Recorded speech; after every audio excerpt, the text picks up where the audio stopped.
ঘুম ঘুম চোখ শিওরে তুমি চোখের পাতা বোঝনি দেখেছি নির্ঘুম তোমায় যতবার চোখ মেলেছি আদরে মমতার চাদরে ছিলে আছো তুমি জানি শত সন্তানের জন্ম দিয়েছ তুমি পারো জননী সহস্র সন্তান যোগ্য সম্মান দিতে পারবে না জানি জননী তবু মমতায় নিঃস্বার্থ আলিঙ্গনে নিয়েছ জানি তুমি তাই মাগো সৃষ্টির সেরা আমার জননী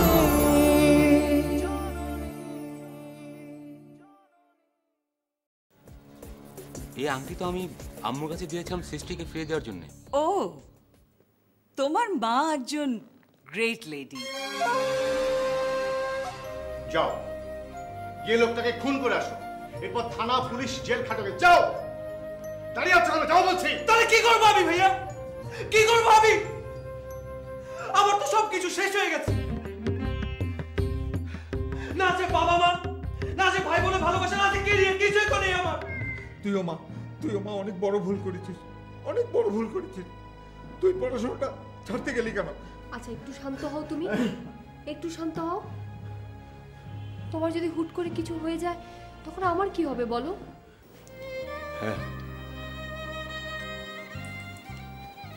সেটাই ভালো,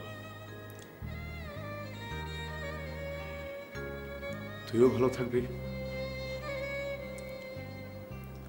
আরশিও ভালো থাকবে,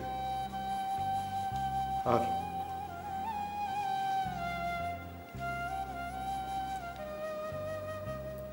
আম্মু ইদানিং ইচ্ছে করে পায়ে পা লাগিয়ে ঝগড়া বাঁধাচ্ছে। আরশিদের বাড়িতে আমাদের যাওয়ার দরকারটা কি? ওদের যা কিছু করে তাই করুক, ওরা যা ইচ্ছে তাই করুক, আমাদের দরকারটা কি? আর ওদের এই অবস্থার জন্য তো আমরাই দায়ী। শাকির, এসব তুমি কি বলছো? আম্মা দেখো ভাবি, এমন কিছু করা উচিত না যাতে মানুষ তোমার দিকে আঙ্গুল তোলে। একটা সামান্য বিষয় নিয়ে আম্মু সবসময় তিলকে তাল করে, সবসময়। বুঝে সেদিন সেরা বউ কম্পিটিশনে আমার শাশুড়ি একটা প্রাইজ নিয়ে এসেছিলেন, সেদিন থেকে এখন পর্যন্ত আম্মু যা করছে এটা কার ভালো লাগে ভাবি? আরে একটা মানুষ ভালোবেসে একটা জিনিস নিয়ে এসেছে, সৃষ্টি ফার্স্ট হয়েছে বলে তিনি সৃষ্টিকে সেটা দিতে গেছে, আর সেটা নিয়ে আম্মু কি করলো, কি মেলোড্রামা করলো। This is too much. অথচ উনি আমাকে একটা বিজনেস ধরে দিলেন, টাকার ব্যবস্থা করে দিলেন। জানো ভাবি, এই একটা প্রজেক্ট থেকে আমার অ্যাটলিস্ট 10 থেকে 20 লক্ষ টাকা প্রফিট হবে। ও, এর জন্য তুমি তোমার শাশুড়ির গুণগান গাইছো? না না ভাবি, কথা সেটা না। মানুষকে তার জীবনের কথা প্র্যাকটিক্যাল গ্রাউন্ডে চিন্তা করতে হবে। হীরের আংটি ব্যাপারটা এখন একটা সেট তামাশা হয়ে গেছে। আম্মুর মনে ভয় ঢুকে গেছে, একেবারে ভয় ঢুকে গেছে। তিনি ভাবছেন আমার শাশুড়ি বুঝি আমাকে ঘর জামাই বানিয়ে ছাড়বে। অথচ আমি তো জানি যে মানুষটা আমার জন্য এত কিছু করেছে, এত কিছু। কই, তিনি তো আমাকে ডেকে বলেননি, শাকির তুমি আমার বাড়িতে আসো। শাকির, শাকির, এগুলো তুমি স্বপ্নেও চিন্তা করো না, স্বপ্নেও না। আম্মা যদি জানতে পারেন একদম মরে যাবে। আর এই কথাগুলো তোমার মাথায় রিনা ঢুকিয়েছে, তাই না? ও তোমাকে বুঝিয়েছে যে আম্মা তার সব ছেলে মেয়েদেরকে এক চোখে দেখে না। আরে থাক, এসব একেবারে ফালতু কথা। আমি এটা বলতে যাচ্ছি না। আমি বলতে যাচ্ছি ওই আরশি আর আংটির ব্যাপারটা নিয়ে এটা টোটালি বাড়াবাড়ি হয়ে গেছে। This is too much. কেউ বলছে আরশির ব্যাপারটা নিয়ে আম্মু ঠিক বিচার করেছেন, আর কেউ বলছে এটা স্রেফ একটা সাজানো নাটক। কোনটা নাটক আর কোনটা সত্যি সেটা আমরা সময় হলেই টের পাবো। এনিওয়ে, তুমি চলে এসেছো, চলো আমার সঙ্গে আম্মুর রুমে যাবে। আমি তোমার সামনে দাঁড়িয়ে আম্মুকে জিজ্ঞেস করব কেন উনি সৃষ্টিকে আংটিটা না দিয়ে আমার মামকে ফেরত দিয়ে আসলেন। রিনা প্লিজ, বাড়িতে এমনি অনেক টেনশন চলছে, তুমি আর আম্মার সাথে এই ব্যাপারে কথা বলতে চেও না। আর সে যে আব্বা আম্মার সাথে কি বিহেভ করেছে আল্লাহ জানে। আর সে বাবা মনে হয় পাগল হয়ে গেছে, তা না হলে কেউ ৬০-৭০ বছর একটা বুড়োর সাথে তার মেয়ের বিয়ে দিতে চায়? ওদিকে আমান সব জেনে গেছে, সামনে বড় রকমের কোনো একটা ঝামেলা হতে পারে।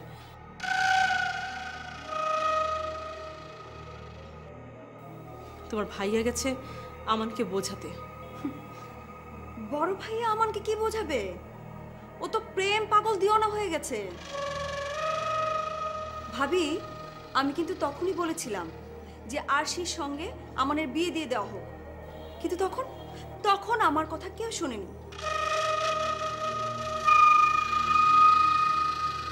এই যে এখন ঝামেলাটা হচ্ছে, এ বাড়িতে আমার কথা কোনো মূল্য থাকে তো? আরে না না, আম্মু তো এবিতে না করেনি, না করেছে ওরা, আরশি আর আরশির বাবা। তবে হ্যাঁ, আর একবার ট্রাই করে দেখা যেতে পারে। যে যাই বলুন, আমান তার জীবন থেকে আরশিকে বেশি ভালোবাসে। একবার ওদের বিয়ে হয়ে গেলে দেখবো সবকিছু ঠিকঠাক হয়ে গেছে, তাই না ভাবি? তবে আমার টেনশন হচ্ছে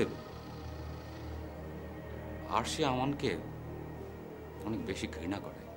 শাকির, ঘৃণার উল্টো পাশেই আছে ভালোবাসা, শুধু কারণটা ঘুরিয়ে দিতে হবে। দেখবে আরশি একদিন আমানকে এত ভালোবাসবে যে আমানের জন্য ও জীবন দিতে পারবে।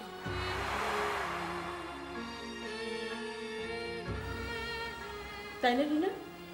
আমি কি করে বলবো? ভাবি দেখেন, এ বাড়িতে যেসব ডিসিশন নেয় সেটা আম্মুই নেন, সেটা ঠিক হোক আর ভুল হোক, আর ভেটু দেওয়ার পাওয়ারও ওনার হাতেই আছে। সবচেয়ে বড় কথা হচ্ছে আমান আর আরশির বিয়ে দিতে হবে, কিন্তু সেটার জন্য তো আম্মুর পারমিশন লাগবে। সেই পারমিশনটা কে আনতে যাবে? ওনার নিজের ছেলে মেয়েরাই তো ওনাকে দেখে ভয় পান। কি আমি ঠিক বলেছি শাকির?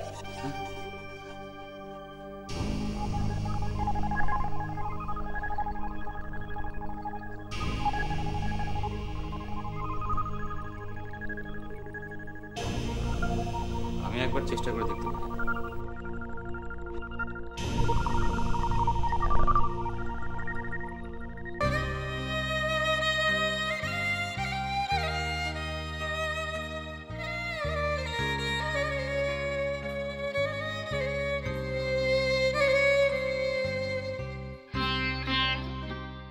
আম্মু তুমি বিশ্বাস করো, আমি আশিকে অনেক ভালোবাসি। আমি আশিকে পাগলের মতো ভালোবাসি আম্মু। আপনার ওই মাস্তান ছেলেটা আমার জীবনটাকে শেষ করে দিয়েছে। ওর যদি কিছু হয়ে যায় আম্মু, আমি নিজেও জানি না আমি কি করব। আমার স্বপ্ন, আমার ইচ্ছেগুলো আগুনে পুড়ে ছাই হয়ে গেছে। আমি জানি আমি অনেক বড় ভুল করেছি, তুমি আমাকে শাস্তি দাও আম্মু। আপনি তো মা, জননী, শাস্তি দেওয়ার একটা নাটক করে ছেলেকে বাড়ি থেকে বের করে দিয়েছে। তুমি আশিকে বাঁচাও, আমি আশিকে ছাড়া বাঁচবো না আম্মু।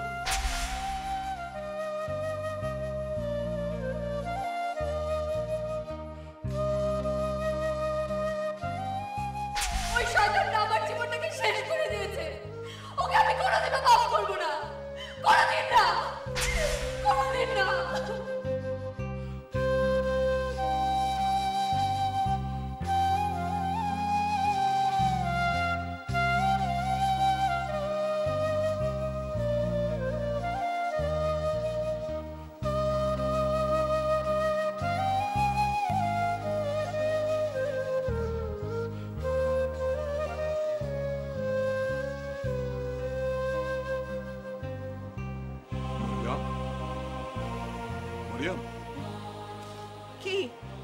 কি হলো? তোমরা কি আমাকে একটু একা থাকতে দেবে না? আশ্চর্য। আচ্ছা আচ্ছা ঠিক আছে, তুমি থাকো, আমি আমি আমি সরি, আই এম সরি। আসলে আমার না সবকিছু কেমন এলোমেলো হয়ে যাচ্ছে। I am sorry. প্রিয়া, তুমি এভাবে থাকলে তো অসুস্থ হয়ে যাবে। এসো তো, এসো আমার সঙ্গে এসো, এসো।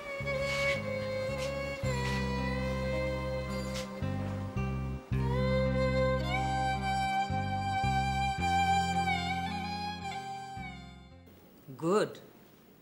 শাকির তাহলে এখন ইউটার্ন নিতে শুরু করেছে? মম, শাকির ইউটার্ন নিচ্ছে ঠিকই, কিন্তু আমার কেমন যেন ভয় ভয় করছে, বুঝতে পারছো? মানে সামনে তো দেখছি ওর অবস্থা।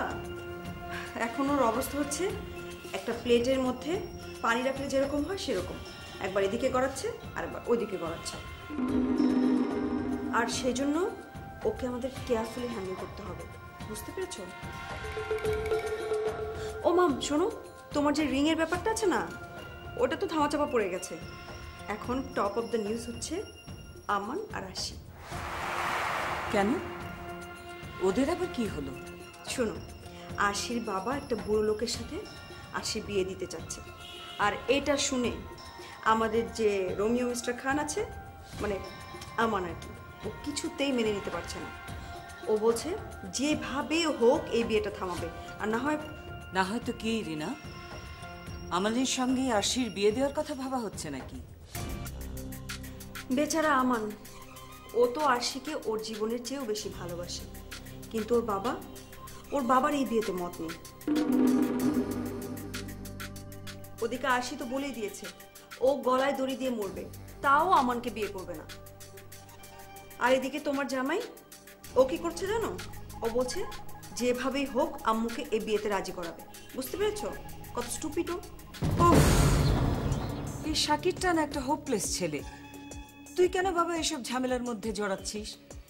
বাড়িতে আছিস, চুপচাপ থাক। তা বিড়ালের গলায় ঘন্টাটা বাঁধবেটা কে? শাকির? মাম, সেটার ব্যবস্থা না হয় হয়েই যাবে, কিন্তু ওই যে আশি, ও তো আমানকে খুবই ঘৃণা করে। আর ওর বাবা, উনি সারা জীবন নীতি আদর্শ এসব মেনে চলেছেন। ওদের গলায় ঘন্টা বাঁধবে কে বলো? শোনো, আমানকে জীবনে কোনোদিন ওরা ক্ষমা করবে না, বিয়ে দেওয়া তো দূরে থাক। ও মাম, আই টোটালি ফরগট, আমি তোমাকে একটা কথা বলতে ভুলে গেছি। শোনো, ওই যে এতিমখানার আজিমুদ্দিন আছে না, ওনার না ভাইরাস জ্বর হয়েছিল, আর সেই জন্য সৃষ্টি ওনাকে দেখতে গিয়েছিল এতিমখানায়। কিন্তু ওই আজিম চাচাকে দেখতে যাওয়া ছিল একটা বাহানা। ও কেন গিয়েছিল জানো? ওর পুরনো বয়ফ্রেন্ডের সাথে দেখা করতে, বুঝতে পেরেছো? রিয়েলি? ও গড, এটা তো একটা ব্রেকিং নিউজ দিলি রিনা। আচ্ছা, তোর মনে আছে রিনা, আমি একদিন ওই আজিম মিয়ার কাছে তোকে মাপ চাইতে বলেছিলাম, আর বলেছিলাম এর একটা পাল্টা রিপ্লাই আমি একদিন দেব।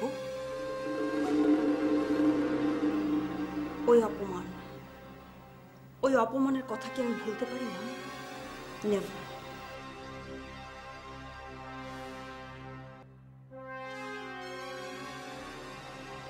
আচ্ছা, তার আগে বল, তুই কি করে শিওর হলি যে ওই ছেলেটাই তোর ছোট জায়ের পুরনো প্রেমিক? মাম, আমি তোমার মেয়ে, মানুষের চোখের দিকে তাকালে তার নারী নক্ষত্র সবকিছু আমি বুঝতে পারি, বুঝতে পেরেছো? শোনো, ওই ছেলের চোখে আমি সৃষ্টির জন্য ভালোবাসা দেখেছি মা, ভালোবাসা। That's great. তোর শাশুড়ির নাকটা লম্বা হতে হতে একেবারে তালগাছ হয়ে গেছে, এবারে আমি ওর নাকটা কাটবো। আমি এখনো ভুলিনি, আমি যখন শাকিরকে ঘর জামাই করার কথা বলেছিলাম, তখন ওই মহিলা আমাকে কি অপমানটা করেছিল। আজ তোরা দুজন যদি আমার সাথে থাকতিস, তাহলে আমার এই একা একা লাগা, এই একাকিত্ব, এই নিঃসঙ্গতা, এটা থাকতো না রে মা। এই যে এত বড় বাড়িটা রাত হতে হতে একেবারে ভূতের বাড়ির মতো শুনশান হয়ে যায়। Mom, don't get upset. Listen.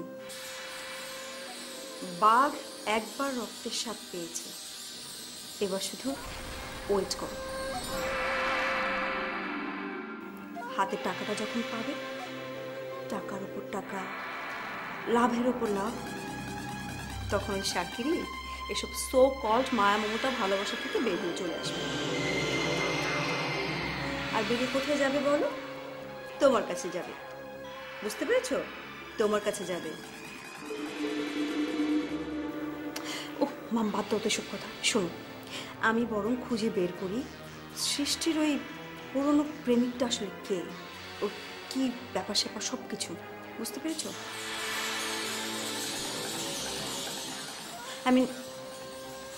Azimuddin, ওই আজিমউদ্দিনের মতো ছোট লোকের কাছে আমাকে ক্ষমা চাইতে হয়েছে। তুমি কি ভেবেছ আমি এমনি এমনি ওদের ছেড়ে দেব? নেভার।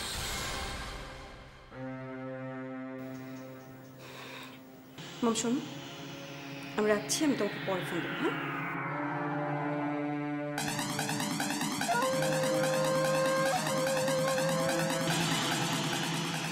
শাকিরকে একটু ফোন করা দরকার।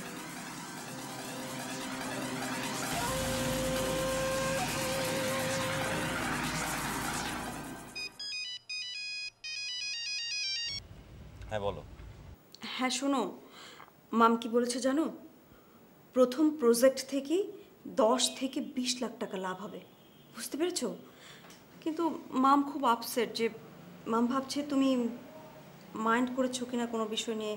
আই মিন, কি আশ্চর্য, আমি কেন মাইন্ড করব? মামকে বলো আমি ঠিক আছি।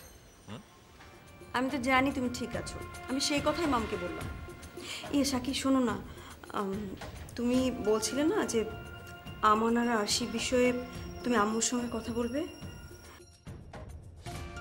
জানো, আমি ছোটবেলায় যখন পড়ালেখা বাদ দিয়ে বাড়ির কাজের লোক কী করছে, ড্রাইভার কী করছে, বাবুর্চি কী করছে, মালি কী করছে, এসব নিয়ে কথা বলতাম, মাম তখন কি বলতো জানো?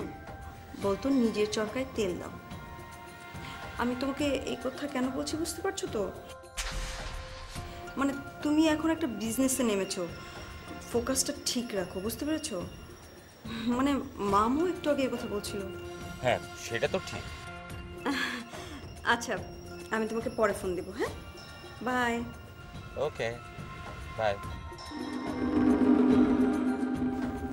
ঠিক তো হতেই হবে শাকি, তোমাকে আমি আর ওই ঝাঁকের কুয়ের মধ্যে ঝাঁকে মিশতে দেব না।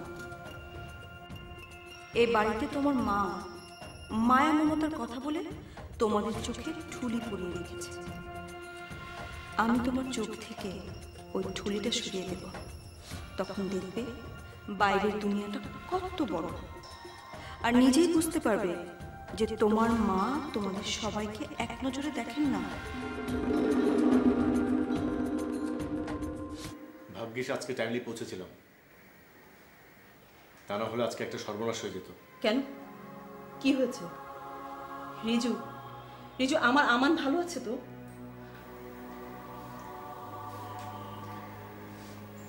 একটা ছেলে বাড়ি ছেড়েছে, ছেলেটা কোনো একটা সময় একটু ও শব্দ করলেই আম্মা তাকে জড়িয়ে ধরতো, পাগলের মতো আদর করতো। সেই আম্মা এখন ওর মুখ পর্যন্ত দেখতে চায় না। আমার একটা মেয়েকে পাগলের মতো ভালোবাসতো, সেই মেয়েটা আজ রাগ করে জেদের বসে বুড়ো একটা মানুষকে বিয়ে করতে যাচ্ছে, নিজের জীবনটা শেষ করে দিচ্ছে। এই অবস্থায় ভালো থাকা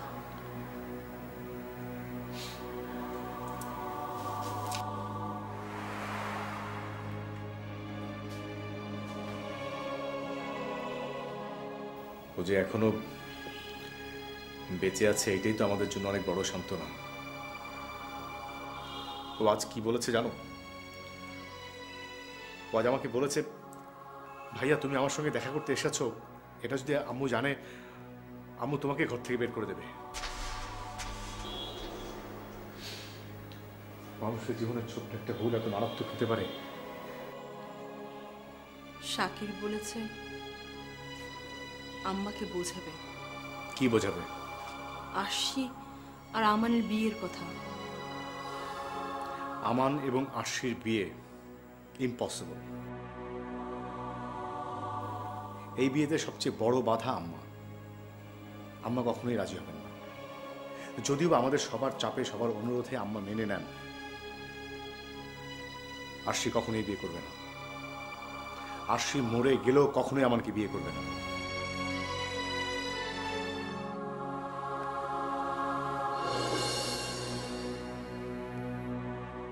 তুমি কি পাগল হয়ে গেছো? তোমরা সবাই পাগল হয়ে গেছো। ফিল করা, প্রায়শ্চিত্ত, ক্ষমা, এই সমস্ত কি বলছো? আচ্ছা আচ্ছা ঠিক আছে, আমান বিয়ে করতে রাজি, কিন্তু আরশি আমানকে ঘৃণা করে, মনে প্রাণে ঘৃণা করে। পৃথিবীতে সবাই যদি ওকে মাফ করে দেয়, আমি কখনো মাফ করবো না।